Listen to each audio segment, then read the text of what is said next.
Okay. Hey. Listen, I'm over here like, is this thing on? Okay, I am so excited. Welcome to a new 4-part series that I am so excited to host for you called Unstuck. It's a 4-part series designed to offer you practical ways to regain momentum after setback, transition, or maybe you're just navigating the unexpected. Today's topic is unlocking your unlimited life. Yes, unlocking your unlimited life. And you're like, okay, Janice, what is an unlimited life? Well, you fill in the blank. What does your life need to be unlimited? Unlimited joy, unlimited peace, unlimited potential, unlimited possibility, unlimited prosperity and favor. Whatever it is you need that you can benefit from in this season of your life, girl, this is going to unlock it. And I'm so excited that we're here together. If you think this topic is going to be valuable to you or another woman, somebody you love, maybe somebody that you're like, you see having a hard time or just in a stuck place, why don't you tag them now in this post, whether you're watching me live or on the replay? Be nice. Don't gatekeep. Let's normalize living God's best for our life all the time. Okay. And so now while you're tagging people, let me know where you're watching me from. Even on a replay, I go back and I look at every comment and I reply back to every comment. So let me know where you're watching me from. By the way, I'm Janice Anderson, Christian women leaders, founders, executives, business leaders, and ministry leaders come to me when navigating seasons of transition, bouncing back from setback, or when they need strength and a divine strategy for their next season of life. Through our work together, they're able to live and enjoy their significant life instead of the life that they're striving for or settling for. So, this is for you if you already know that you are ready to live and unlock that unlimited life, the life of joy, peace, potential, favor, and unlimited possibility. This is for the get it done woman, the woman who is in action. She's making big moves, but not really progressing, at least not in the areas that matter most to you right now. And to those on the outside, on the periphery of your life, and even some of the undiscerning people that are right in your inner circle, you and your life seem real good. In some areas, they even covet what you have. But you know the truth. You know you're stagnant in some places, you're staggering, and you're searching. You're searching for that right path. You're not trying to climb a ladder, but you know that there's a place, a specific place that you deserve to be. I like to call it the anchored place. And you know you belong there. It's a place that you really can't describe and you haven't quite grasped a hold of it completely, but you can taste it. You have felt it. And you'll know it immediately upon arrival. Because let's be honest, you visited the anchored place a few times. But dwelling there, staying there in that anchored place, it seems to keep eluding you. Now, during this series, I want to help you uncover what has you stuck. And I want to offer you a few strategies and tactics and maybe some insights that you are going to be able to leverage that will enable you to enter, embrace, and enjoy the place that you've been pursuing. Because, that place, that anchored place, your anchored place, is where you belong. It's home. And for my Bible readers out there, it's that place flowing with milk and honey. It's that place of promise. And I was about to say, girl, are you excited? Because I'm excited. But I realized that just hearing that, for some of you, one or two things happen. You're either excited and energized and like, let's go, let's get it. I can't wait to hear more. Or you're taking a sigh of relief. You're like, I'm over it. You're saying in your head, really, I'm not here for another empty promise. I'm tired. I've tried everything. Every single thing I know to do, I've already tried it. And I'm smart. I'm diligent. I'm willing to do the work and put my time in. And no, I don't give up easily, Janice, so that ain't who I am. But I'm not sure if there's anything you can say to me in this moment, in this season, that's going to really get me out of this place. But just for kicks, just for giggles, I'll listen to you. And if that's you, I want to just say thank you. Thank you for showing up for you. Even if it's just one more time, thank you. Thank you for giving yourself another chance to get what belongs to you, for giving yourself what you deserve. Listen, future you is waiting, but previous you, she needs this. She needs to know that her fight was not in vain. She needs to know that you are not going to give up when you're so close, that you're not going to settle. Because for you to quit, for you to throw in the towel, for you to just settle for what life is right now, is really like spitting in her face, pulling her weave out, and calling her a bald head heifer. Don't do that to her. Don't do that to yourself. You deserve more than that. Okay, so if you already know you're ready to stop settling for less than God's best for your life in every area of your life, I would like to invite you to join me along a sacred journey of healing, rebuilding, and living God's best for your life. And we could talk all about that on a conversation and where you are and what that looks like. Just head over to the link that's above this video, below this video, around this video. Okay, so I want to share with you this story. And I had this picture in prepping for this live, if I could just be honest with you. I turned my phone off so it wouldn't be a distraction. And now I can't grab the picture, but I might be able to grab it in a minute. So you probably might thinking, how is she all in my head? How does she know about this place? Well, I know about this place because not too long ago, I was right there and no one knew. As a matter of fact, I posted this picture of me during that very time where I was standing in I think it was in Midtown Atlanta. It's a very statuesque picture. I will post it alongside wherever this video is so you can see the picture since I don't have it in my hand right now. It looked like I stepped out on the cover of a magazine. I did a catwalk because I felt so good in that picture. The dress, the shoes, the hair. It was fierce, if I might add. I mean, I'm going to show you the picture. You can tell me if it's fierce. But I felt strong. I felt beautiful, and I felt broken, stagnant, frustrated, and defeated all at the same time. My manuscript had recently landed in the hands of a well-respected media and publishing company for my industry, and they reached out and wanted to feature me. Now, I was really, really excited and hopeful, and a little bit skeptical because I'm trying to figure out how did my manuscript land in y'all's hands. But after I got over that, I realized that I might allow myself to try my hand at this one more time. When I got that phone call, actually it was an email that led to a phone call, I realized in that moment that I hadn't quite stopped dreaming, not completely, but I wasn't dreaming as big as I used to. I had settled into reasonable, realistic. Now, you got to know that the old Janice, she wasn't really reasonable and realistic. She was pretty much risky and crazy faith type of chick. You know, I'm unbothered by what other folk got to say. And actually, my ears had become deaf to the voices of naysayers. That is, until the naysayers' voices got real close. You know what I mean? When haters are buzzwords, until it's somebody you know.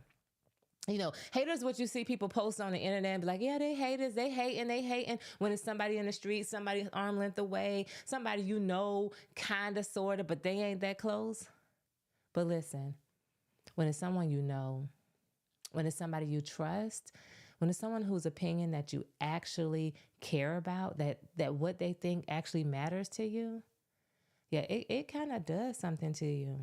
It'll pierce you in ways that you really can't describe. And on the day that I took that picture, on the day when I was walking that streets of Atlanta and we were taking all those photos and making all those videos, and the day that I felt absolutely strong and powerful and courageous and ready to try again, I was so hopeful. And I'm just like all in. I even recorded a video, captured a moment, and I made a voiceover. I prayed into my future, and I sealed that prayer with a declaration, because you know you want to pray, but then you want to say out loud what you believe.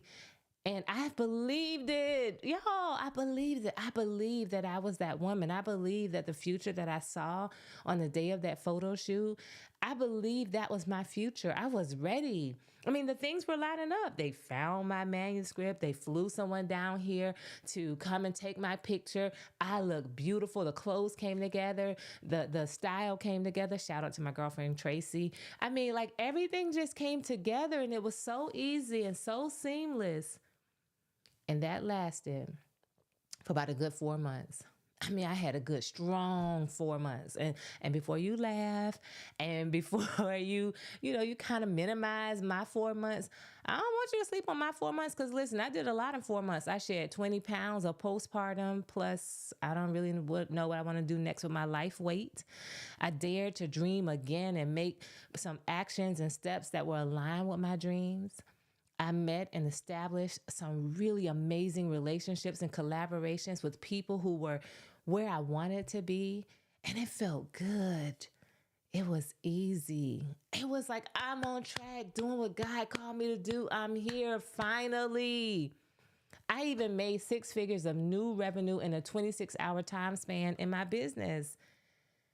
And I'd begun research for a new curriculum for my private clients and my coaching business. I mean, my ears to hear had heightened. My prophetic dreams became more consistent again. I mean, I just started feeling that me and God and his vision and purpose for my life were all aligned and things were headed in the right direction.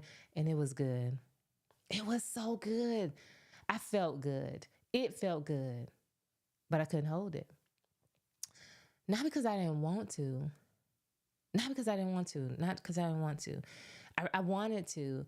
I desired it. I could taste it. I believed it. It was real to me.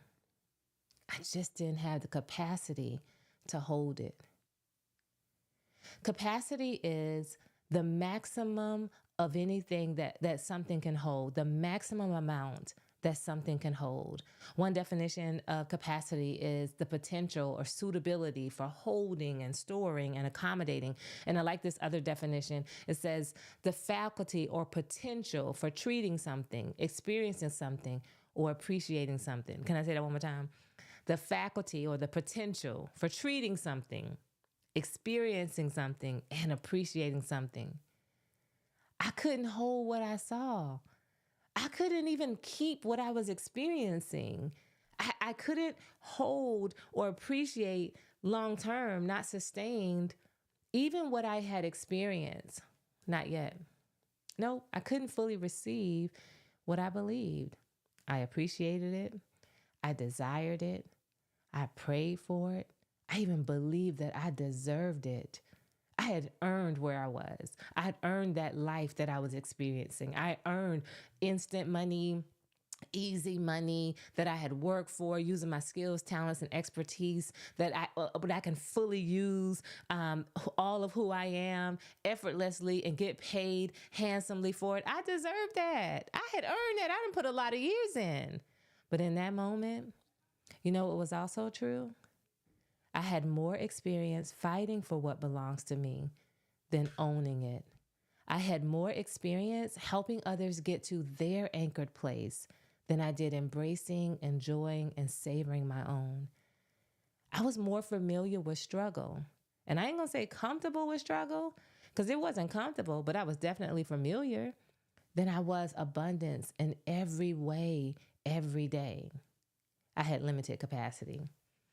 And I see it every day. I see it all the time in the work that I get to do, and I'm so excited about it. Strong, capable, driven women who are scaling companies, leading causes, shaping the culture, and transforming their communities through their work, their presence, their prayers, and their faith in action, yet lacking the capacity to maintain healthy, whole, mutually life-giving relationships.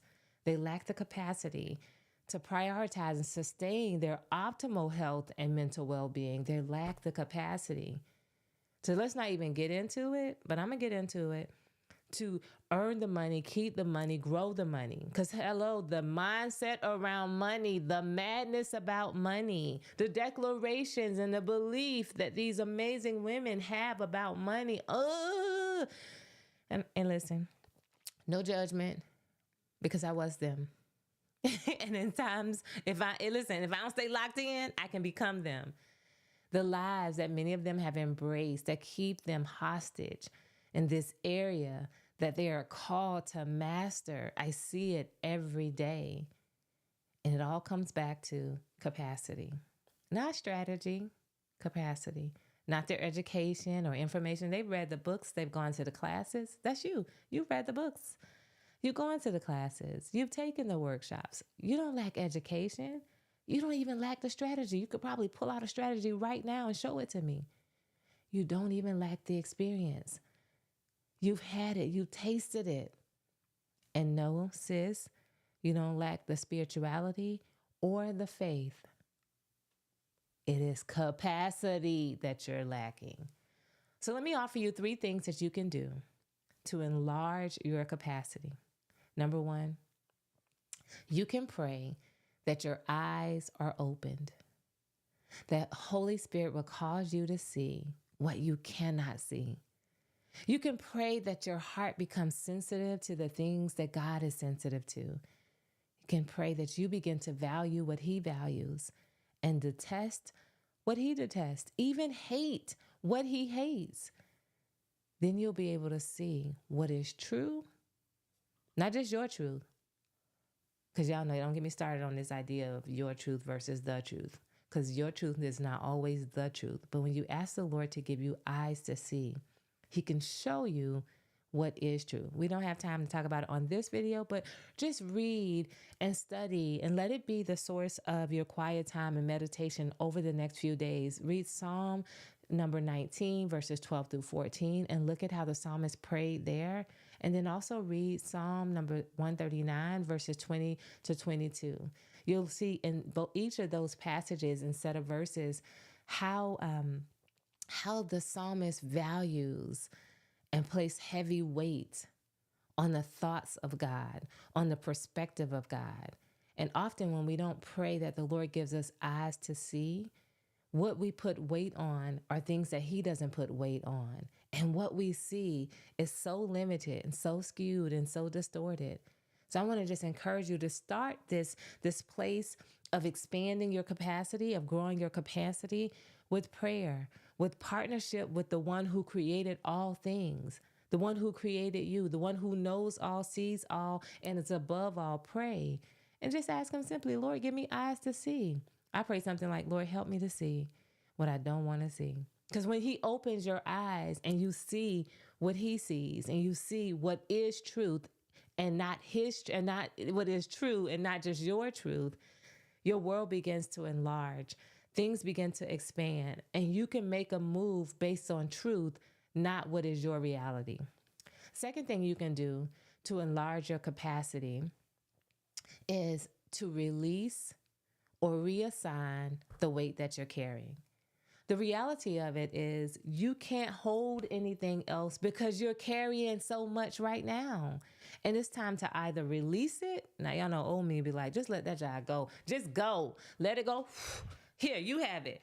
But I ain't going to say let everything go. I just want you to release it or reassign the weight that you're carrying and stop being the go-to person in every aspect of your life. You're the go-to person in your money. You're the go-to person with the business. You're the go-to person with the kids. You're the go-to person with the friends. You're the go-to person at the church. You're the go-to person at your job. You're the go-to person everywhere. And half it is, it's your own stuff. It's your own doing. I know you're like, but Janice, they keep calling me. Listen, Do Not Disturb is my best friend. DND is my best friend. Just because they call, you don't have to answer. Just because they emailed on me, you got to sit there and stalk your email all day. Boundaries will bless you. It will bless your whole life. Okay, let me come back and focus. Release and reassign the weight that you're carrying. I'm going to share with you a few ways that you can do that. The first thing I want you to release or reassign it's the stories that you are believing about yourself. I had a mentor once in business, and he used to say to us, the stories of your mind become the stories of your life. I'll say it again.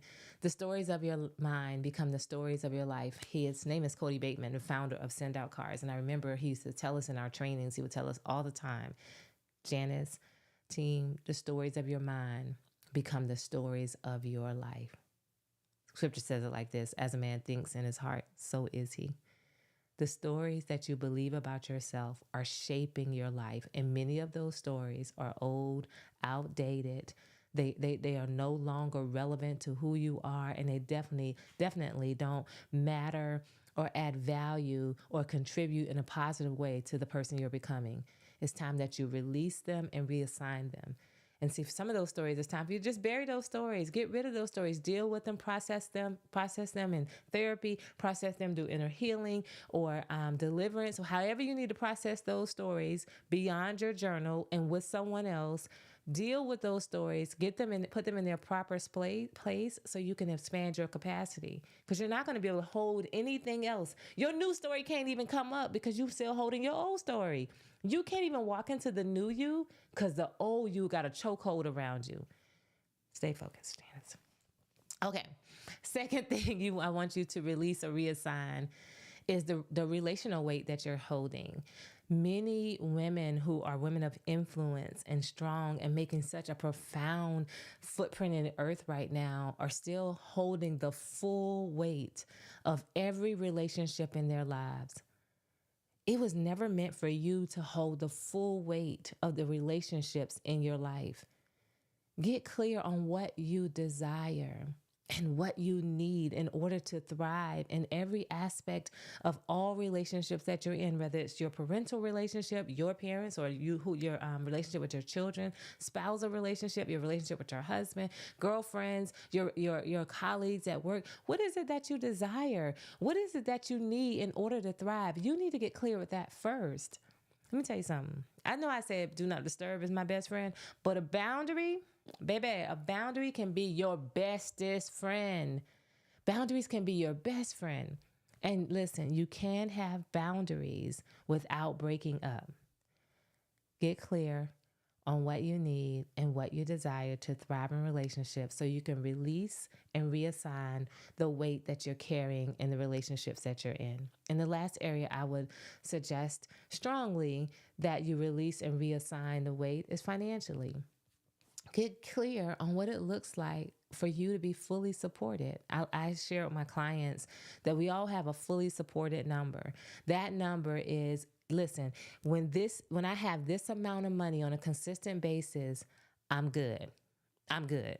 Now, I remember there's a season of my life, long time ago, not no time recently. It was a time right after my divorce where I was praying to the Lord and I was just like, Father, if I am fully supported, I can fully serve. And I was making a plea. I was negotiating with God. Like, listen, if you can make sure I have what I need, God, I'll give you everything that I am. Now, here's the reality. I was going to give God everything that I am anyway. But what I was saying was, Lord, could you help take the pressure off? Can you make it easier for me to show up as the woman that you called me to be? And at that time, again, remember, it was right after the divorce. I was living in an apartment, so I didn't even have a house. I was just, can you make sure my four walls and everything within it are taken care of? Make sure the girls' tuition is taken care of. Can you make sure my car payment is paid for? And can I get my hair and nails done? Four walls, tuition, food, and hair and nails was the only thing extra that I wanted. I felt like if you handle all of those things, Lord, my business expenses, my life expenses, I'm good. That was fully supported. Now, listen, that was not enough for me. I mean, that was enough at that time. That was not, don't get me wrong. That was enough at that time. That's just where I was. That's the capacity I had in that season of life. Today, fully funded looks completely different. Fully funded is like, listen, rent for a year. Fully funded for me is like, how do you take care of everything that I got going on and then allow me to be able to pay rent for a year for a single mom. Allow me to be able to adopt a college student for 4 years and take care of their living expenses. So all they have to focus on is going to school. Like fully funded, what does that look like for you? Is fully funded being able to take a year off to finish that book that you know that once it's written is literally going to transform the lives of those who read it? What's your fully funded number? So let's go back. Part of increasing our capacity, number one, is to pray and open our eyes that would cause us to see what we don't want to see or what we need to see and are unable to see. Number two, release or reassign the weight that we're carrying. And the weight that we've been carrying is in three forms: stories about ourselves, relational weights, and I just talked about financial weights. There are lots of other weights that you're probably carrying. Probably some, around your midsection or something, but we ain't talking about that today. Okay. And the third and final thing that I believe you need to do that'll help you to increase your capacity to unlock your unlimited life is to up-level your connections. Things begin to shift for me when I changed the people that I was around, when I changed and deepened who was pouring into me, when I expanded my horizons through the connections that I had. Your current connections have gotten you where you are, and you've only been successful or have only been successful at helping you to sustain where you are. Listen, that doesn't mean anything. I'm not making a judgment about anybody that you're in a relationship with. I don't know them. I probably don't even know you. I'm just saying. But what I am saying is this. If you're not at your highest and best, unlocked, unlimited potential and you're in connection with these people, something about their relationship has been unsuccessful at unlocking what is next for you, or it's been very successful at causing you to maintain where you are. And it's time you get new connections that will stretch you and support you in your next level. Deepen the current connections that you have, because some of you got amazing people in your corner. You got amazing people right at your fingertips that are right there, arm's length away. People would, fight for the type of connections that you have, but you still playing around on the periphery. You still on the border and on the fringes, not because they aren't making themselves available or they haven't made opportunities for you to deepen the connection. Your stuff, that story, remember the story we had talked about earlier? The story that you're telling yourself about yourself is keeping you on the peripheral, and you're not getting the maximum benefit from those connections. So either get new connections or deeper the current connections, or this. I had a mentor, she talked about this. She said every year she would evaluate her relationships, and she would, make a list of her current friendships and relationships. And what she would do is she'd decide, who has to go in a different category of her life, and who is no longer adding value to the woman that she is and the goals that she set and the way that she's living her life in this season of life. And she did it, and she just kind of took inventory and assessed her relationship.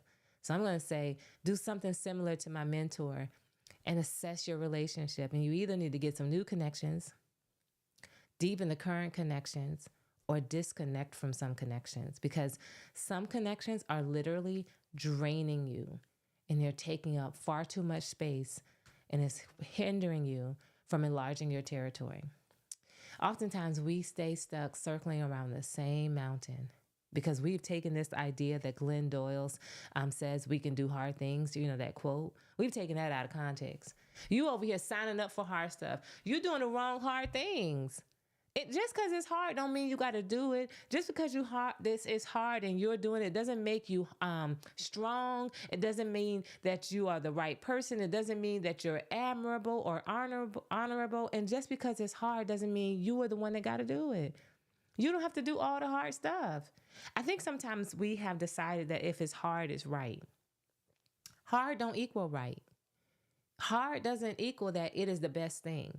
Hard just means it's hard sometimes, and hard doesn't mean that you got to be the one to do it. Jesus says it this way: my yoke is easy, my burden is light. Easy in that verse, it doesn't mean effortless. What it means is easy to bear. His burden, it is easy for you to bear because it's designed to shape you, not break you. As we end our time together on this video, I'm so excited.